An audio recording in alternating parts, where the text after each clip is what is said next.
2020 का जो साल था, वो 2020 का साल पूरा कोविड के अंदर चला गया और उसके बीच पे कोविड के सिचुएशन की वजह से पूरे इंटरेस्ट रेट में बहुत सारी जगह पे गिरावट देखने को मिली।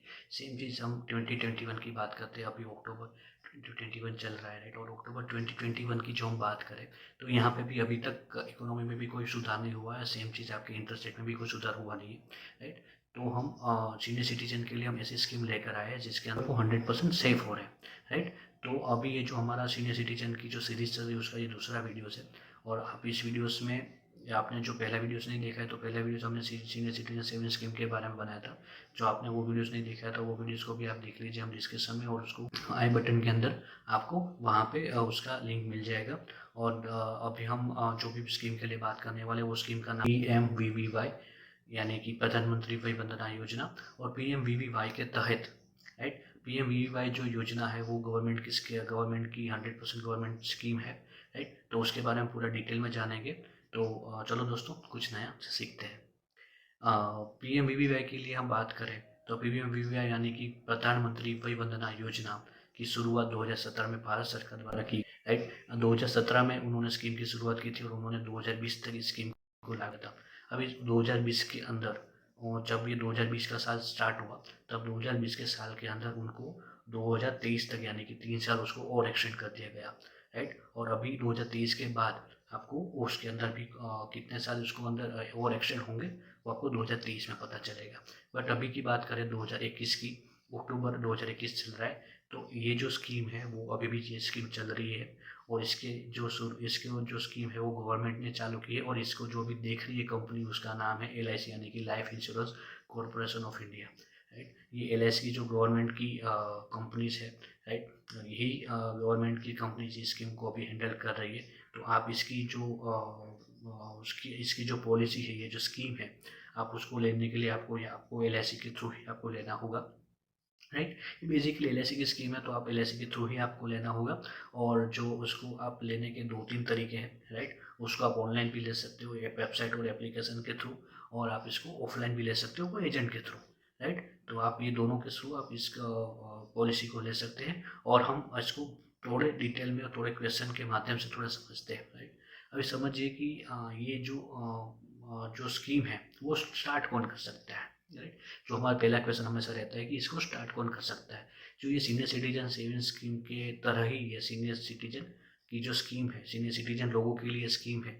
जो स्कीम का नाम PMVVY है, यानी कि प्रधानमंत्री वय वंदना योजना। ये जो स्कीम है वो सीनियर के लिए लोगों के लिए, यानी कि आप जो भी 60 साल और 60 साल से ज़्यादा जितने भी एज वाले इंसान हैं वो ये स्कीम का लाभ ले सकते हैं। इस स्कीम के अंदर अब वो इन्वेस्टमेंट कर सकते हैं, राइट। अब ये बात समझिए क्या कि यहाँ पे कोई और क्राइटेरिया लागू नहीं होता कि आप कोई अलग कैटेगरी के हैं या नहीं। यहाँ पे कोई भी सीनियर सिटीजन इंसान है 60 साल का, तो वो इंसान यहाँ पे वो स्कीम का लाभ ले सकता है। दूसरा हमारा जो क्वेश्चन आता है वो है इसके अंदर कौन इन्वेस्टमेंट नहीं कर सकता, राइट। तो इसके अंदर आप 18 से 59 साल वाले खुद के नाम पे ये इन्वेस्टमेंट नहीं कर सकते। और दूसरा आता है यानी NRI, यानी कि नॉन रेसिडेंटल इंडियन। जो नॉन NRI आप हो, आप NRI कैटेगरी में आते हो, तो भी आप इसके स्कीम का लाभ नहीं ले सकते, राइट। तो यहाँ पे भी आपको वो इन्वेस्टमेंट लोग नहीं कर सकते, तो यहाँ पे भी उनको भी ये फ़ायदा नहीं मिलने वाला है, राइट। अभी एक हमारा ये तीसरा क्वेश्चन आता है कि इसके अंदर मिनिमम एज क्राइटेरिया कितना है और मैक्सिमम एज क्राइटेरिया कितना है, राइट।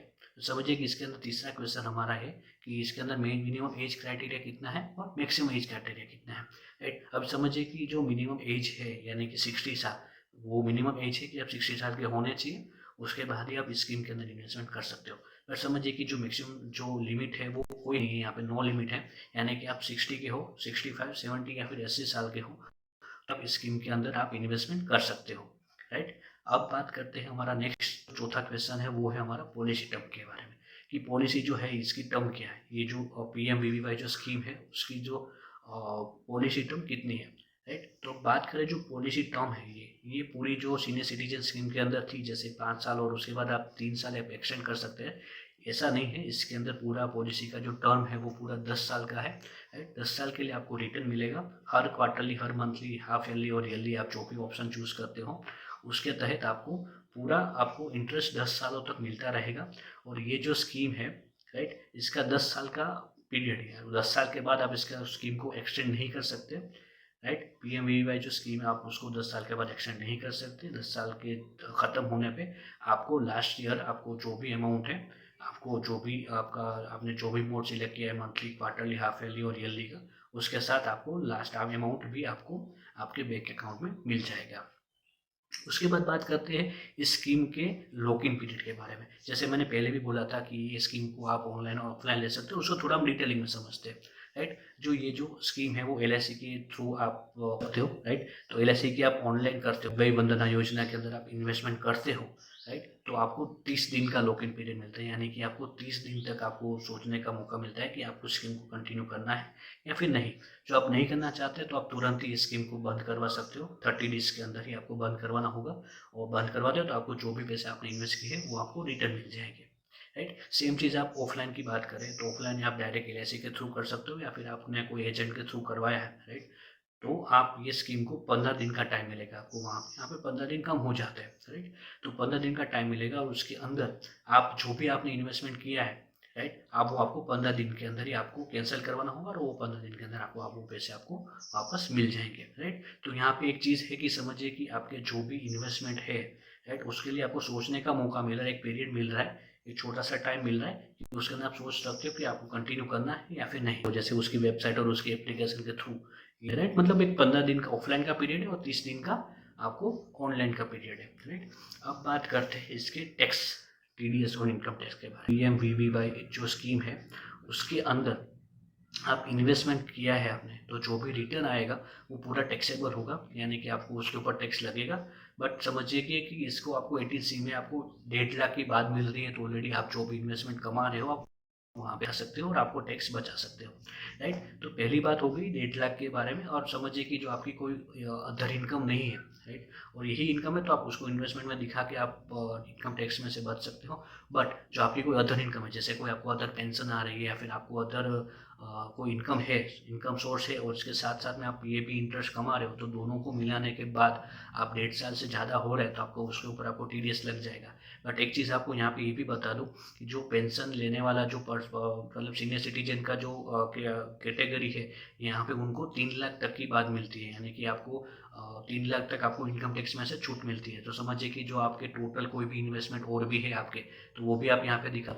और एक बात और समझिए कि आपको सीनियर सिटीजन जो भी आप क्राइटेरिया में आते हो, राइट, तो आपके ऑलरेडी 3 लाख तक का एक स्लैब है, राइट। सीनियर सिटीजन के लिए 3 लाख तक का स्लैब है। उसके बाद आपके जो भी इन्वेस्टमेंट, आपके जो भी आपका आपकी इनकम होगी उसके ऊपर आपको 10% के बेस पे आपको टीडीएस लग जाएगा, ठीक है। अब बात करते हैं इसके अंदर प्री मैच्योर विड्रॉवल के बारे में। आपसे बहुत सारे क्वेश्चन ये भी होते हैं कि हमको प्री मैच्योर विड्रॉवल करना है तो कैसे कर सकते हैं, राइट। प्री मैच्योर विड्रॉवल का क्वेश्चन होता है कि प्री मैच्योर विड्रॉवल के बारे में हम थोड़ा जानते हैं कि प्री मैच्योर विड्रॉवल कैसे कर सकते हैं। समझिए कि आपको प्री मैच्योर विड्रॉवल करने की यहाँ पे सबसे बड़ी कंडीशन है कि आपको प्री मैच्योर विड्रॉवल के लिए आपको कोई क्रिटिकल इलनेसेस हुई है, तभी सिचुएशन के अंदर आप प्री मैच्योर विड्रॉवल कर सकते हो, राइट। और जो आप विड्रॉवल करते भी हो, समझिए कि आपने पहले साल आपने इन्वेस्ट किया और आपको दूसरे तीसरे साल आपको कुछ गंभीर बीमारी हुई, समझिए जैसे कि आपको कोई हार्ट की कोई प्रॉब्लम है या फिर कोई कैंसर की ट्रीटमेंट करनी है, आप ऐसी कोई जो भी 25 से 30 टाइप की जो भी क्रिटिकल इलनेसेस है, राइट, उसमें से कोई भी बीमारी आपको हुई है,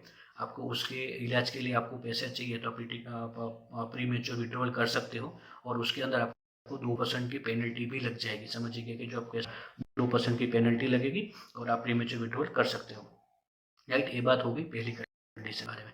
अब दूसरी बात ये है कि उसके सिवाय आपको प्री मैच्योर विड्रॉवल करना है तो आप प्री मैच्योर विड्रॉवल नहीं कर सकते, इसमें से पैसे आप उठा नहीं सकते, राइट। तो ये दूसरा एक रूल्स है उनका, तो वो एक थोड़ा ड्रॉबैक है इसके लिए। बट हाँ, आपको आपके जो पैसे हैं उसके ऊपर आपको लोन मिल सकती है, तो आप लोन लेना चाहते हो तो लोन ले सकते हो, बट आपको प्री मैच्योर विड्रॉवल आप नहीं कर सकते।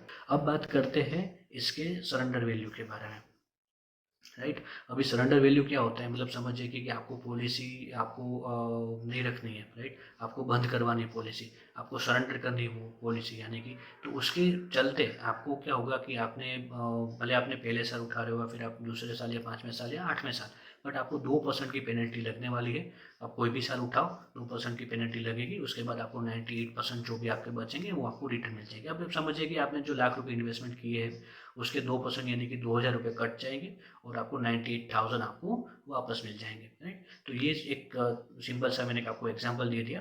तो सेम चीज़ आपके जितने भी लाख आपने इन्वेस्ट किए उसके बेस पे आप कैलकुलेट कर लीजिए कि आपको 2% कितना कटेगा और उसके बेस पे आपको कितना रिटर्न मिलेगा, ठीक है। और उसके बाद आप पॉलिसी को बंद करवा सकते हो, कोई इश्यू नहीं है।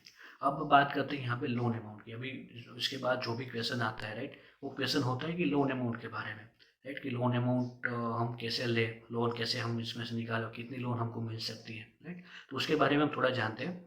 अब लोन अमाउंट के बारे में मैं आपको बताऊँ तो समझिए कि आपने 100% इन्वेस्टमेंट किया है, राइट, उसमें से आपको 75% आपको लोन के रूप में आपको वापस मिल सकता है। सब उसके लिए एक कंडीशन यहाँ पे लगती है कि आपको मिनिमम 3 साल ख़त्म होने चाहिए, यानी कि आपने जो भी ये PMVY की जो स्कीम ली है उसको 3 साल ख़त्म होने के बाद ही आपको लोन मिल सकती है, उससे पहले आपको लोन नहीं मिल सकती, राइट। और 3 साल ख़त्म होने के बाद आपको 75% तक की लोन मिलती है, यानी कि आपने जो भी 3 साल का इन्वेस्टमेंट किया है उसके बेस पे 75% के रूप में, इस साल आपने लाख रुपये आपने इन्वेस्ट किए तो 75,000 तक की आपको लोन 3 साल के बाद आपको मिल सकती है, राइट। उससे ज़्यादा ना आपको लोन मिलेगी। और एक बात मैं आपको बताऊँ कि जो आप सीनियर सिटीजन है तो आप लोन से आपको दूर ही रहना चाहिए, राइट। अभी आपकी जो ये सेकंड इनिंग है उसको आप में लोन को ना लेते हुए आपको मैं एक सजेशन देना चाहता हूँ कि जो आप यहाँ पे आप लोन लो उससे अच्छा है कि आप पॉलिसी को सरेंडर कर दो। वहाँ पे आपको 2% ही पेनल्टी लगेगी। बट जो आप इसको पॉलिसी आप यहाँ पे लोन लेते हो तो आपको पर मंथ 9.5% का इंटरेस्ट आपको देना पड़ता है, राइट। तो मतलब आपको साल में 7.4% या फिर 7.6% आप इंटरेस्ट कमा रहे हो, साथ में आप मंथली 9.5% का आप इंटरेस्ट दे रहे हो। तो ये एक सही फैसला नहीं होगा। तो मेरे मुताबिक आपको पॉलिसी को सरेंडर करना देना चाहिए और आपको 2% कटवा लो और उसके बाद आपको जो भी 98% आपकी जो अमाउंट बचती है वो आप वापस ले लीजिए, ठीक है। अब यहाँ पे बात करते हैं इंटरेस्ट रेट के बारे में, राइट। इंटरेस्ट रेट के लिए बारे में हम बात करते हैं तो उसके लिए मैं आपको एक टेबल के माध्यम से पूरा समझाऊंगा कि जो टेबल मैंने बनाया वहाँ पे मैंने एक अमाउंट भी लिखी है कि आप ये इतना अमाउंट आप इतना इन्वेस्टमेंट करते हो तो आपको मंथली, क्वार्टरली, हाफ ईयरली और ईयरली आपको कितना इंटरेस्ट मिलेगा और वो उसके साथ मैंने उसके परसेंटेज भी लिखे हुए। तो चलो दोस्तों हम चलते हैं वो इमेज के साथ और वहाँ पे आपको समझते हैं कुछ और डिटेल के अंदर। अभी जो मैंने आपको जो एक अभी टेबल दिख रहा होगा, राइट, वहाँ पे मैंने एक इन्वेस्टमेंट अमाउंट लिखी है 10 लाख रुपए की, राइट। अब 10 लाख रुपए की आप इन्वेस्टमेंट आप करते हो, राइट। 10 लाख रुपए आपने इन्वेस्ट किए तो उसके ऊपर हम समझते हैं कि मंथली, क्वार्टरली, हाफ ईयरली और ईयरली के बेस पे। तो आप सबसे पहले लेते हैं मंथली का, राइट। मंथली के बेस पे जो आप इसको 10 लाख रुपए इन्वेस्ट करते हो तो आपको तो आपको 6,166.67 रुपीज़ का आपको रिटर्न मिलेगा। और वो जो रिटर्न है वो है 7.4% के बेस पे, राइट। 7.4% के बेस पे आपको रिटर्न मिलेगा। अब समझिए कि जो आप क्वार्टरली आप देखते हो तो क्वार्टरली जो आपका इंटरेस्ट है आपको मिलेगा वो है 18,625 रुपये का आपको क्वार्टरली आपको इंटरेस्ट मिलेगा। और आप इसके अंदर देखते हो तो आपका जो इंटरेस्ट रेट है वो है 7.45%, यानी कि आपको 7.45% के बेस पे आपको 18,625 रुपये का आपको रिटर्न मिल जाएगा। सेम चीज़ हम देखते हैं कि हाफ ईयरली के अंदर। अब हाफ ईयरली की हम बात करें तो हाफ ईयरली के अंदर आपको 7.52% के बेस पे आपको इंटरेस्ट मिलता है, राइट। और उसका इंट मिलेगा आपको 37,600 रुपीज़ आपको रिटर्न आपको मिल जाएगा। समझिए कि आप 10 लाख रुपये आपने इन्वेस्ट किए तो आपको 7.52 के हिसाब से आपको 37,600 रुपीज़ आपको रिटर्न मिल जाएगा। सेम चीज़ हम ईयरली की बात करते हैं तो ईयरली का जो आपने इन्वेस्ट किया है, राइट, आपने पूरा जो आपने 10 लाख रुपये आपने इन्वेस्ट किया है तो आपको 7.66% के बेस पे आपको इंटरेस्ट मिलेगा और आपको 76,600 रुपीज़ का आपको पूरा आपको इंटरेस्ट मिलने वाला है। तो समझिए कि आप मैंने आपको यहाँ पे आपको जो इंटरेस्ट रेट इसलिए बताया क्योंकि आप इंटरेस्ट रेट देखोगे तो आपको मंथली के अंदर और आपको आपके मंथली के बेस पे और आपके ईयरली के बेस पे आप देखते हो तो 7.40 और 7.66 यानी 0.26 का जो डिफरेंस है वो बहुत ज़्यादा आपको डिफरेंस दिखेगा। और वो आपको छोटी अमाउंट के लिए आपको नहीं दिखेगा, बट आप जैसे आप बड़ी अमाउंट आप 10 लाख या 10 लाख या 15 लाख रुपए आप जो इन्वेस्ट करते हो तो वहाँ पे आपको बहुत अच्छा रिटर्न आपको दिखेगा। तो मेरी एक सजेशन रहेगा कि आप मंथली, क्वार्टरली और हाफ ईयरली ना चूज़ करते हुए आप उसको ईयरली चूज़ करें। और ईयरली आप इसका जो इंटरेस्ट है वो आप ईयरली आप 0.26% आप ज़्यादा आप इंटरेस्ट कमा सकते हो, राइट। तो मेरे सजेशन के मुताबिक आप ईयरली का चुनाव कीजिए, बट आपका खुद का एक है कि आपको मंथली चाहिए, क्वार्टरली चाहिए, हाफ ईयरली चाहिए या फिर ईयरली चाहिए। वो मेरे हिसाब से आपको ईयरली का ऑप्शन आपके लिए बेनिफिशियल है, राइट। अब दूसरा जो एक दूसरा जो एक टॉपिक था, जैसे समझिए कि इसका जो पेंशन मोड है, आप समझिए कि आपको पेंशन, आपको मंथली आपको कितना इन्वेस्टमेंट मिनिमम करना है, कितना मैक्सिमम करना है, आपको मिनिमम कितना पेंशन मिलेगा, कितना मैक्सिमम पेंशन मिलेगा, राइट। वो एक लिमिटेड पीरियड होता है, लिमिटेड एक आपको 10 साल का जो पीरियड है उसके अंदर आपको कैसे कैसे क्वार्टरली, हाफ ईयरली और ईयरली के बेस पे आपको कितना मिलेगा, वो आपको एक हम टेबल के माध्यम से थोड़ा समझते हैं। तो अभी दोस्तों आपकी स्क्रीन पे एक टेबल दिख रहा होगा, राइट। अब वो टेबल के लिए हम थोड़ा समझते हैं डिटेलिंग के लिए कि उसके अंदर आपको मिनिमम कितना मिलेगा, मैक्सिमम कितना मिलेगा, आपको कितना इन्वेस्टमेंट करना होगा, सेम चीज़ आपको मिनिमम मैक्सिमम आपको कितना पेंशन मिलेगा, राइट। तो अभी आपको स्क्रीन पे जो टेबल दिख रहा है उसमें मैंने मोड ऑफ पेंशन लिखा हुआ है, यानी कि ईयरली, हाफ ईयरली, क्वार्टरली और मंथली। आप वो दूसरा जो है येलो कलर के अंदर आपको रो में दिख रहा है वो है इन्वेस्टमेंट अमाउंट, राइट। अभी जो दूसरा उसके अंदर मिनिमम और मैक्सिमम का हमने एक टैब बना के रखा है, जहाँ पे आपको मिनिमम आपको कितना इन्वेस्टमेंट करना होगा और मैक्सिमम आप कितना इन्वेस्टमेंट कर सकते हो, है पेंशन के बारे में, जिसमें आपको कितना मिनिमम पेंशन मिल सकता है और मैक्सिमम कितना है वो हमने यहाँ पे आपको दिखाया है, राइट। आप समझिए कि आपको ईयरली का आप चूज़ करते हो, तो आपको ईयरली के लिए 1,56,658 रुपीज़ को आपको मिनिमम आपको इन्वेस्टमेंट यहाँ पे करना होगा और मैक्सिमम इसके अंदर आप इन्वेस्ट, जो आपने ये मोड सिलेक्ट किया है तो आप मैक्सिमम इसके अंदर 9,086 रुपीज़ आपको मैक्सिमम इन्वेस्टमेंट इसके अंदर आपको करना होगा, राइट। समझिए क्या 14,49,086 रुपीज़ का आपको मैक्सिमम यहाँ पे आपको करना है। यहाँ पे आपको पूरा 15 लाख का इन्वेस्टमेंट नहीं करना है दोस्तों, समझिएगा, क्योंकि यहाँ पे आपको मैंने इसलिए आपको मिनिमम मैक्सिमम आपको अमाउंट आपको दिखाई है। और उसके सामने हम पेंशन की बात करते हैं तो आप यहाँ पे पेंशन आपको मिनिमम 12,000 रुपये का मिल सकता है, राइट, साल का, या फिर आपको 1,11,000 रुपये, यानी कि सबसे मैक्सिमम की बात करें तो आपको 1,11,000 आपको मैक्सिमम इसके अंदर इन्वेस्टमेंट, इसके अंदर आपको 1,11,000 आपको मैक्सिमम इंटरेस्ट मिल सकता है। अब बात करते हैं हाफ ईयरली के बारे में। हाफ ईयरली का जो मिनिमम आपको इन्वेस्ट करना है वो है 1,59,574 रुपीज़ और उसके अंदर मैक्सिमम जो लिमिट है वो है 14,76,064 रुपीज़ आपको इसके अंदर इन्वेस्टमेंट करने होंगे, राइट। अब मिनिमम पेंशन की बात करें तो 6,000 रुपये का आपको मिनिमम पेंशन मिल सकता है और इसके अंदर आपको 55,500 का आपको मैक्सिमम पेंशन इसके अंदर मिल सकता है। अब हम क्वार्टरली की बात करें तो 1,61,174 रुपीज़ आपको मिनिमम एक साल के अंदर आपको इन्वेस्टमेंट करना होगा, या फिर आपको मैक्सिमम को 14,89,933 रुपीज़ का आपको मैक्सिमम आपको इसके अंदर इन्वेस्टमेंट करना होगा। और आपको मिनिमम हम पेंशन की बात करें तो 3,000 रुपीज़ आपको मिनिमम पेंशन मिलेगा और इसके अंदर मैक्सिमम की बात करें तो 27,750 रुपीज़ का आपको मैक्सिमम इसके अंदर इंटरेस्ट मिलेगा, राइट। अब मंथली की बात करते हैं तो इसके अंदर आपको मिनिमम 1,62,162 रुपीज़ आपको मिनिमम आपको इन्वेस्ट करने होंगे और मैक्सिमम आपको पूरे 15 लाख रुपए, समझिएगा, मंथली का जो आप स्लैब सिलेक्ट करते हैं तो आपको पूरा 15 लाख रुपए आपको इन्वेस्ट करने हैं और उसके अंदर आपको पेंशन मिलेगा, 1,000 का मिनिमम पेंशन मिलेगा और आपको 9,250 का आपको मैक्सिमम पेंशन मिल सकता है, राइट। तो दोस्तों ये जो मैंने आपको बताया उसमें मिनिमम मैक्सिमम आपको सब बता दिया है, बट एक चीज़ है कि आप बोलोगे कि यहाँ पे आपको 15 लाख रुपए पूरे इन्वेस्टमेंट नहीं करने पड़ रहे हैं ईयरली के अंदर, तो वहाँ पे जो आपको 50,000 का जो 50 प्लस मतलब 50,000 प्लस का जो आपको वहाँ पे डिफर दिख रहा है, राइट, तो वो 0.26% का जो डिफरेंस है, जो आप वहाँ पे जो मैंने 0.26 आपको बताया था ना, वो वहाँ का डिफरेंस है। तो उसके बेस पे आपको थोड़ा कम इन्वेस्टमेंट करना पड़ेगा और आपको वहाँ पे रिटर्न ज़्यादा मिलेगा। तो मैं इसलिए बोल रहा था कि आपका जो ये जो ईयरली का जो स्लैब है वो आप सिलेक्ट करते हो तो आपको बहुत ज़्यादा वहाँ पे बेनिफिट मिल सकता है। चलो दोस्तों इस वीडियो में इतना ही। आप वीडियो को अच्छा लगा हो और आपने जो वीडियो यहाँ तक एंड तक देखा है तो सबका धन्यवाद। आपको वीडियो ये अच्छा लगा है तो आप वीडियो को लाइक कीजिए, शेयर कीजिए, सब्सक्राइब कीजिए और अपने दोस्तों और अपने फैमिली मेम्बर्स और अपने ग्रुप में इसको शेयर कीजिए, जिससे कि जिसको भी इसका जो जिसको समझना है, इसके अंदर इन्वेस्टमेंट करना है तो वो इसके अंदर इन्वेस्टमेंट कर सकते हैं। और तो इसके लिए आप उसको शेयर कीजिए और ज़्यादा से ज़्यादा लोगों तक शेयर कीजिए, जिससे कि ज़्यादा से ज़्यादा लोग इस स्कीम का लाभ ले सकें, राइट। तो दोस्तों हम मिलेंगे नेक्स्ट वीडियोस में, तब तक के लिए जय हिंद, जय भारत, थैंक यू।